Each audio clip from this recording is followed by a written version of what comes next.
ಮದಕರಿ ನಾಯಕನ ಕೋಟೆ ಪ್ರವೇಶದ್ವಾರದ ಎದುರುಗಡೆ ಇರುವಂತಹ ದೇವರ ವಿಗ್ರಹಗಳು ಬಹುಶಃ ಇದು ಲಾಂಛನಗಳು ಅಂತ ಅನ್ನಿಸ್ತಾ ಇದೆ. ಬಸವ ಮತ್ತು ಊರಗನ ಒಂದು ಕಲ್ಲಿನಲ್ಲಿ ಕೆತ್ತಲಾಗಿರುವಂಥ ಒಂದು ವಿಗ್ರಹ. ಬಹುಶಃ ಇದು ಅವರ ಲಾಂಛನ ಇರಬಹುದು.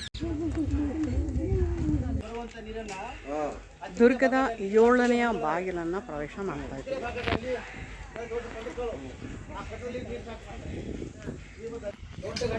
5ನೆಯ ಬಾಗಿಲು ಗಂಟೆಯ ಬಾಗಿಲು. ಇದೊಂದು ಸಂರಕ್ಷಿತ ಸ್ಮಾರಕ.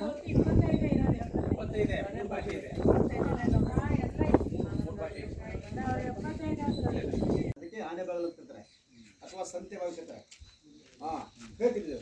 ಮೂರನೇದು ಸೀನಿಯರ್ ಹೊಂಡದ ಬಾಗಿಲು ಅಂತ. ಹೋಗುವನ ಕಿಂಡಿ ಹಿಂಭಾಗಲೇ ಬರುತ್ತೆ. ಸೀನಿಯರ್ ಹೊಂಡ ಅಂದರೆ ಬೆಟ್ಟ ಚಿತ್ರದುರ್ಗದಲ್ಲಿ ನದಿ ಇಲ್ಲ. ಬೆಟ್ಟ ಗುಡ್ಡಗಳಿಂದ ಬರ್ತಕ್ಕಂಥ ಹೈಡಾರಸ್ತಿ ಮಳೆಗಾಲದಲ್ಲಿ ಬರ್ತಕ್ಕಂಥ ಮೇಲೆ ಹೋಗಬೇಕು. ದೊಡ್ಡದಾದ ಕೆರೆ ಇದೆ, ಅದಕ್ಕೆ ಸೀನಿಯರ್ ಹೊಂಡದ ಬಾಗಿಲು. ಅಲಕ್ಕಿನಿಂದು 2 ಕಡೆ ವಾಷಿಂಗ್ಟನ್ ಬುದ್ಧ ಮನೆ ಅರ್ಥ ಮಾಡಿದ್ದಾರೆ. ಬೆಳಬಾರ್ದು ಅಂತ ಹೇಳ್ಬಿಟ್ಟು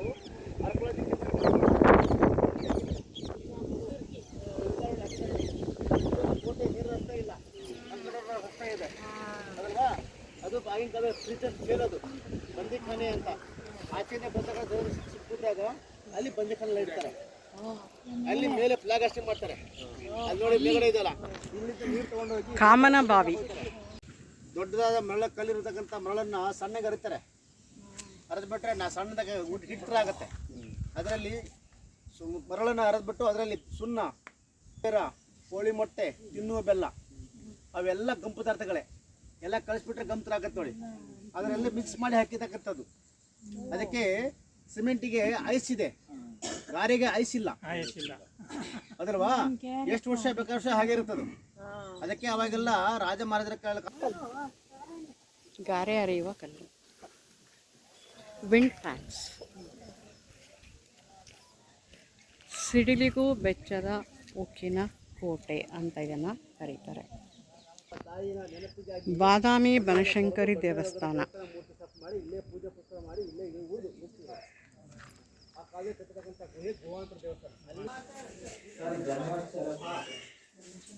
ಬನಶಂಕರಿ ದೇವಾಲಯ. ಇಲ್ಲಿ ಬಗ್ಕೊಂಡು ಕೆಳಗಡೆಗೆ ಹೋಗಬೇಕು.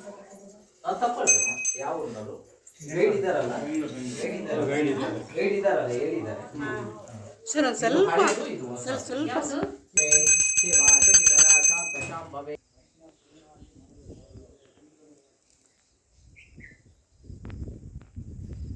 ಗಂಟ್ಕೊಂಡು ರೆಡಿ ಮಾಡ್ತಾರೆ. ಕೈ ಮದ್ದು ಅಂತ ಬೆಂಕಿ ಹಚ್ಚಿ ಮುಗಿದ್ಬಿಟ್ಟು ಡಮ್ ಅಂತ ಬ್ಲಾಸ್ಟ್ ಆಗುತ್ತೆ. ಆ ಥರ ಪೌಡರ್ ಬಿಸಿ ಮಾಡೋಕ್ಕೆ ಮಧ್ಯದಲ್ಲಿ ಒಂದು ಕೋಲಿದಿಲ್ಲ, ಅದಕ್ಕೆ ಒಂದು ದೊಡ್ಡ ಪಿಲ್ಲರ್ ಹಾಕ್ತಾರೆ. ಪಿಲ್ಲರ್ ಹಾಕ್ಬಿಟ್ಟು ಕಾಡೆ ಕೋಣೆಗಳಿಂದ ತಿರುಗಿಸ್ತಾರೆ. ಕಾಡೆ ಕೋಣೆಗಳಿಂದ ತಿರುಗಿದಾಗ ಏನಾಗುತ್ತೆ, ಮೇಲೆ ಚಕ್ರ ಇದೆ ನೋಡಿ, ಆ ಚಕ್ರ ತಿರುಗುತ್ತೆ. ತೂತುಗಳಿದೆ ನೋಡಿ. ಮದ್ದು ಅರೆಯುವ ಸ್ಥಳ. ಪೌಡರ್ ಕೆಳಗಡೆ ಬೀಳ್ತಕ್ಕಂಥ ಪೌಡರ್ ತುಂಬಿ ಆ ಮನೆ ಮೇಲೆ ಸೇವೆ ಮಾಡ್ತಾರೆ. ಯಾಕಂದರೆ ಅವಾಗೆಲ್ಲ ಕಾಡೆ ಕೋಣೆಗಳು ತಿರುಗಿಸ್ತಾ ಇದ್ರು.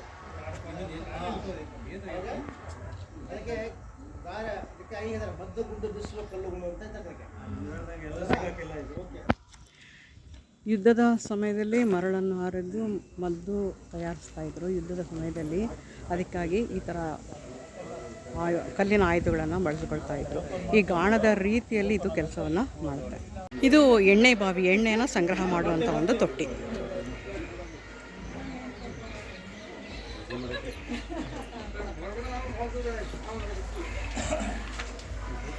ಇದು ಕಾವಲುಗಾರರಿಗೆ ಇರ್ತಾ ಇದ್ದಂತಹ ಒಂದು ಗುಹಾ ಮನೆ. ಇದೊಂದು ಪುಟ್ಟದಾದಂತಹ ಎಣ್ಣೆಯ ಬಾವಿ.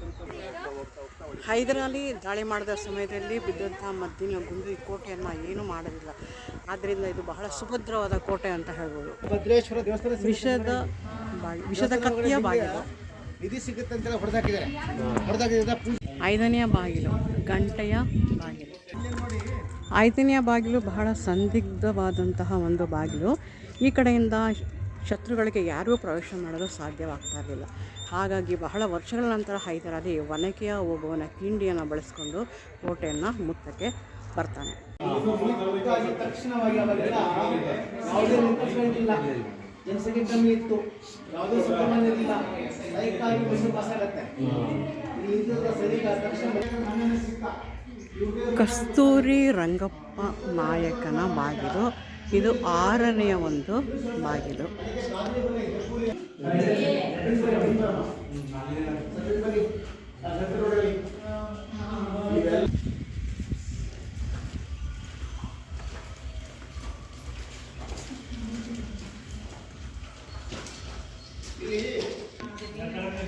ಆನೆಯ ಚಿತ್ರಗಳು, ಯುದ್ಧ ಮಾಡ್ತಿರುವಂತಹ ಸವಾರಿ, ಕುದುರೆ ಸವಾರಿ ಮಾಡಿದಂಥದ್ದು, ಆಮೇಲೆ ಹುಲಿಯ ಸಂಹಾರ ಮಾಡಿದಂತಹ ಚಿತ್ರ. ಇಂಡೋ ಇಸ್ಲಾಮಿಕ್ ಬಾರ್,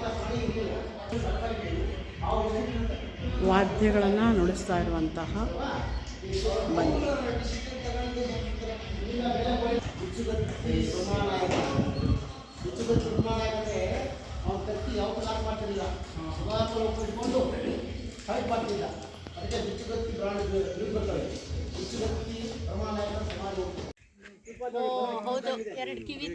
ಆನೆಯ ರೂಪದಲ್ಲಿರುವಂತಹ ಬಂಡೆ,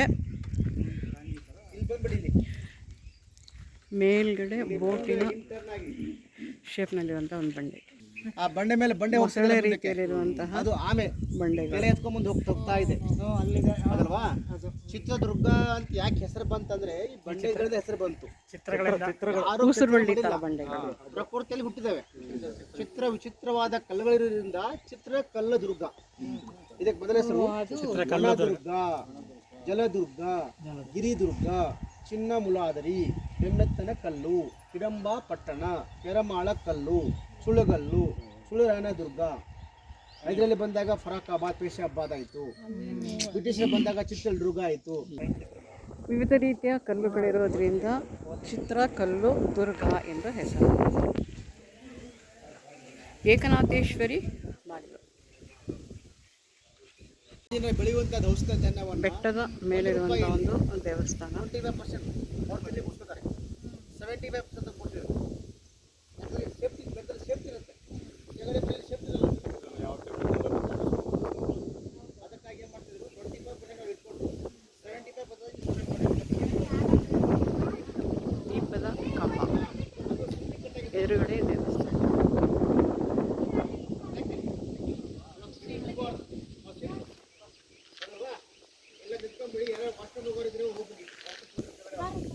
ಉಯ್ಯಾಲೆ ಕಂಬ,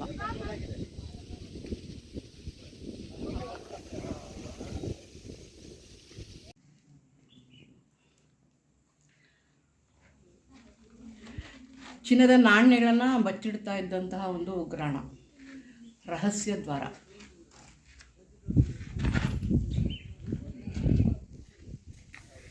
ಇದು ಟಂಕಸಾಲೆ, ಇಲ್ಲಿ ನಾಣ್ಯಗಳನ್ನು ಮುದ್ರಣ ಮಾಡ್ತಾ ಇರುವಂತಹ ಒಂದು ಜಾಗ.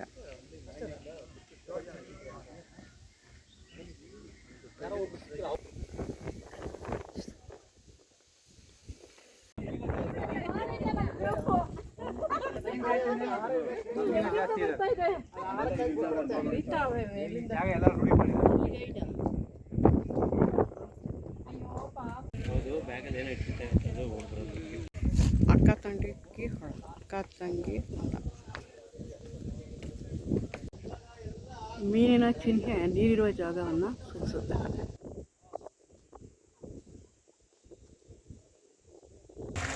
ಒನಕೆ ಓಬವ್ವ ನೀರನ್ನು ಕುಡಿಯೋಕ್ಕೆ ತರ್ತಾ ಇದ್ದಂಥ ಒಂದು ಜಾಗ.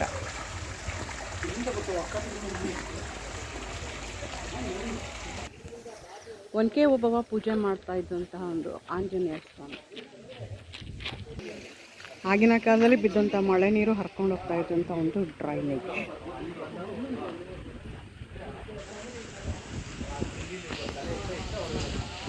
ಇದರ ಪಕ್ಕದಲ್ಲಿಯೇ ಒನಕೆ ಓಬವ್ವನ ಕಿಂಡಿಯನ್ನು ನೋಡಬಹುದು.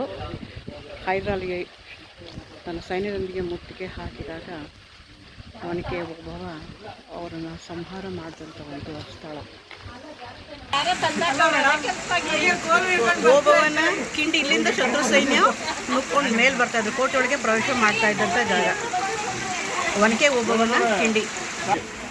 ಹೈದರಾಲಿಯ ಶತ್ರುಸೇನೆ ಜಮಾವಣೆಗೊಂಡಂಥ ಸ್ಥಳ ಒಬ್ಬೊಬ್ಬರಾಗಿ ಆ ಕಿಂಡಿಯ ಮೂಲಕ ಕೋಟೆ ಒಳಗೆ ಪ್ರವೇಶ ಮಾಡಿದ್ರು. ಗಾಳಿ ಮಂಟಪ ಬಹಳ ಎತ್ತರದಲ್ಲಿರುವಂತಹ ಮಂಟಪಗಳು.